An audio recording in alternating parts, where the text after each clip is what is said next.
بسم اللہ الرحمن الرحیم۔ میرے دوستو، اسلام اپنے ماننے والوں کی زندگی کو صرف عبادات مثلا نماز، روزہ، حج، زکوٰۃ اور دعوت و تبلیغ تک محدود نہیں رکھتا، بلکہ یہ ہمیں اس راستے پر گامزن ہونے کی ہدایت دیتا ہے جس پر انسانیت کے سب سے عظیم محسن حضرت محمد مصطفیٰ صلی اللہ علیہ وسلم تھے، جن کی مبارک زندگی ساری انسانیت کے لیے نمونہ اور اسوہ ہے۔ نبی کریم صلی اللہ علیہ وسلم کی حیات طیبہ کا روشن اور مثالی پہلو یہی ہے کہ آپ نے صرف نماز روزے کی تلقین نہیں کی، بلکہ حقوق انسانی کا جامع تصور پیش کیا۔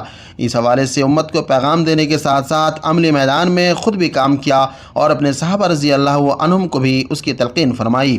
اسلام میں نیکی کا جو جامع تصور پیش کیا گیا ہے، اس میں خدمت خلق، حقوق انسانیت، رہن سہن اور معاشرت بھی ایک لازمی حصہ ہے۔ اللہ تعالیٰ فرماتے ہیں، نیکی صرف یہی نہیں کہ آپ لوگ اپنے منہ مشرق اور مغرب کی طرف پھیر لیں، بلکہ اصل نیکی تو یہ ہے کہ کوئی شخص اللہ پر اور قیامت کے دن پر اور فرشتوں پر اور اللہ کی کتاب پر اور پیغمبروں پر ایمان لائے، اللہ کی محبت میں اپنا مال قرابت داروں، یتیموں، محتاجوں، مسافروں، سوال کرنے والے، حقیقی ضرورت مندوں اور غلاموں کی آزادی پر خرچ کرے۔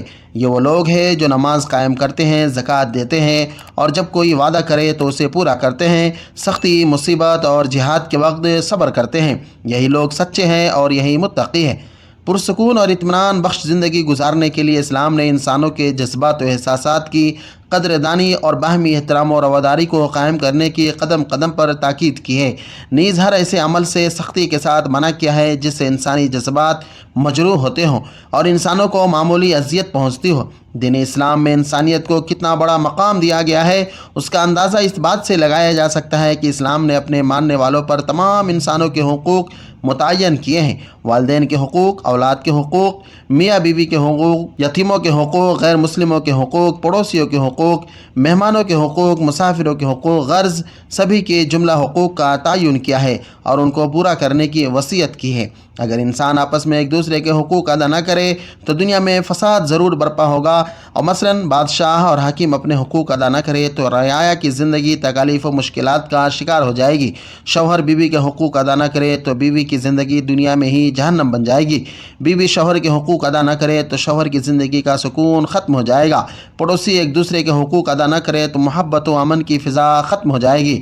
اسی طرح مسلم غیر مسلموں کے حقوق ادا نہ کرے تو دنیا تعصب و اناد اور فتنہ و فساد کے جنگل میں تبدیل ہو جائے گی۔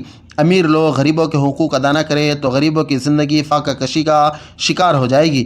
بالکل اسی طرح ماں باپ اولاد کے حقوق ادا نہ کرے تو اولاد نافرمان، باغی، دین سے دور اور والدین کے لیے مصیبت و وبال جان بن جائے گا، اور اولاد ماں باپ کے حقوق ادا نہ کرے تو ماں باپ کو بڑھاپے میں سہارا اور سکون نہیں ملے گا۔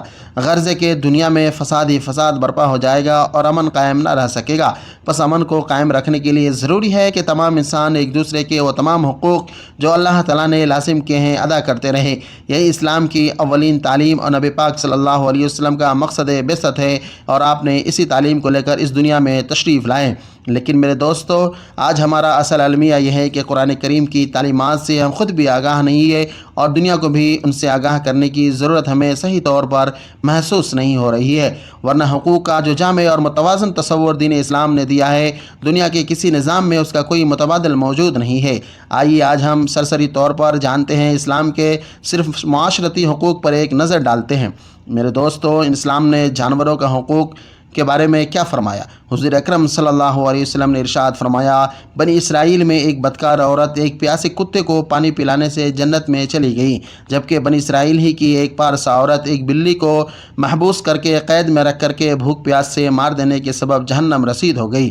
انسانوں کا کیا حقوق ہے؟ حضور اکرم صلی اللہ علیہ وسلم نے ارشاد فرمایا، کامل مومن وہ ہے جس کی ایذا سے لوگ معمول و محفوظ ہوں۔ نیز یہ بھی فرمایا، بہترین انسان وہ ہے جس سے دوسرے انسانوں کو فائدہ پہنچے۔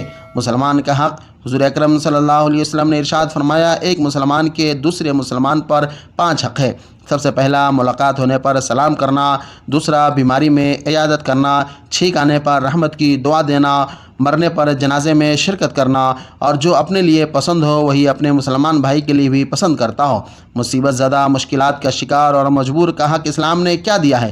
اس سلسلے میں حضور اکرم صلی اللہ علیہ وسلم نے ارشاد فرمایا، جو دنیا میں کسی مصیبت زدہ سے کسی دنیاوی تکلیف اور مصیبت کو دور کر دے یا دور کرنے میں مدد کر دے تو اللہ تعالیٰ اسے قیامت کے دن اخروی مصیبت مصیبت کو ہٹا دیں گے۔ نیز جو دنیا میں مشکلات میں کھڑے ہو کسی شخص کے لیے آسانی پیدا کرنے کی تو کوشش کرے گا تو اللہ تعالیٰ اس کے لیے دونوں جہاں کی آسانیاں پیدا فرما دیں گے، اور اللہ تعالیٰ اس بندے کی مسلسل مدد فرماتے ہیں جو کسی اپنے بھائی کی مدد کرتا ہے۔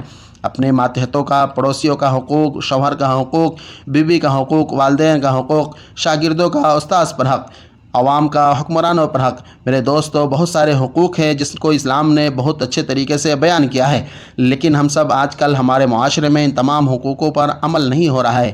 لہٰذا اسلام تو ہمیں یہ کہتا ہے کہ اپنے اپنے حقوق جو بھی ہے اس پر عمل کیا جائے۔ آج کے اس ویڈیو میں جو کچھ بھی بیان کیا گیا ہے مختصر طور پر، میرے دوستو، آج کے وقت میں ہم سب کو ضرورت ہے اس بات کی کہ ہم سب اپنے حقوق کو پہچانیں اور ایک دوسرے کا بتایا ہوا جو اسلام کا طریقہ ہے حقوق کے بارے میں اس پر عمل کرنے کی کوشش کرے۔ آج کے لیے بس اتنا ہی میرے دوستو۔ اگر آپ کو ہماری یہ کوشش پسند آئے تو لائک، شیئر، سبسکرائب کرتے ہوئے ہمیں بھی اپنی دعاؤں میں یاد رکھیے۔ خدا حافظ۔